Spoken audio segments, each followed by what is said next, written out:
Salut! Aujourd'hui, on va réaliser un gâteau hyper facile, composé de 3 ingrédients, sans farine, donc sans gluten, et réalisable en 2 temps 3 mouvements. On va réaliser un moelleux à la châtaigne. Et c'est d'ailleurs pourquoi j'ai partagé la crème de marron avec vous la dernière fois. Prévoyant, hein, n'est-ce pas? Donc si vous aimez les gâteaux et que vous aimez les marrons, voici la recette parfaite pour vous, qui vous permettra d'avoir un dessert délicieux à la maison, sans passer la journée dans la cuisine. Voilà les 3 ingrédients. Donc bien sûr l'élément principal de la crème de marron. Ici j'ai une boîte d'1 kg, 6 œufs, du beurre demi-sel, donc là j'ai 500 g, mais je vais en utiliser seulement 125 g. Et là j'ai un moule de 20 cm de diamètre. J'ai déjà prédécoupé un disque de papier sulfurisé, ça c'est facultatif. Vous pouvez juste beurrer et fariner votre moule. Alors la première étape consistera à couper 125 g de beurre. Je vais peser ça. Donc vous pouvez faire fondre ça au bain-marie, sinon pour gagner du temps au micro-ondes, hein, c'est ce que je vais faire. Je vais le laisser tiédir pour l'instant.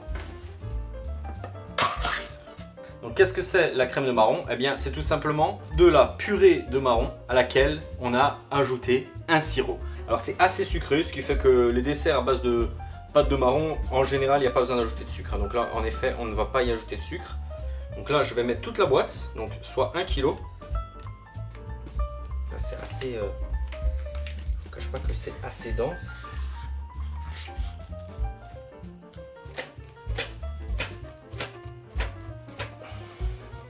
A few moments later. Voilà, donc là c'est bien dense, hein, comme vous pouvez constater. Là je vais y casser mes 6 œufs. Je vais les casser dans un bol à part afin d'éviter de pêcher d'éventuelles coquilles dans la crème de marron.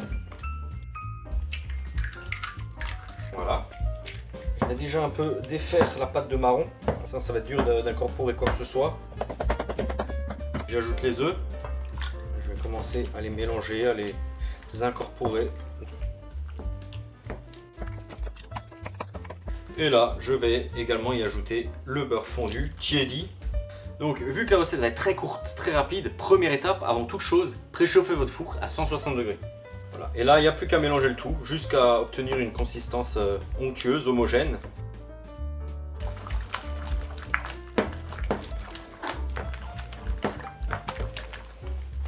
Maintenant qu'on a incorporé les œufs, le beurre, qu'on a une consistance un peu plus liquide, on va pouvoir mélanger au fouet.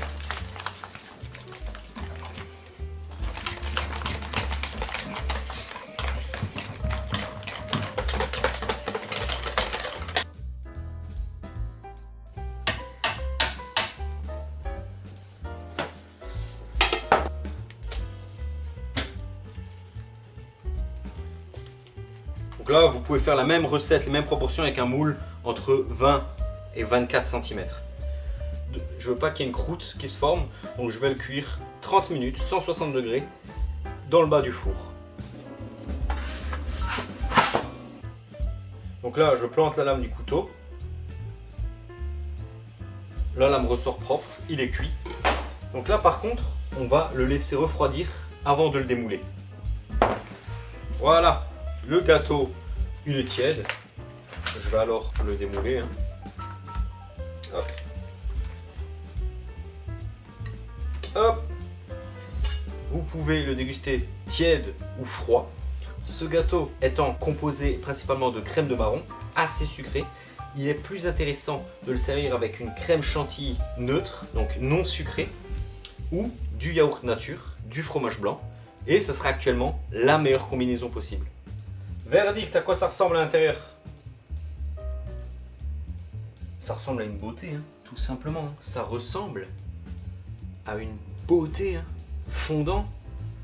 Avant même de goûter, là, tu vois? Est-ce que tu vois sa texture? Est-ce que tu vois ce fondant? Eh oui, eh oui. Et là, je vais mettre un petit peu de crème chantilly. Voilà.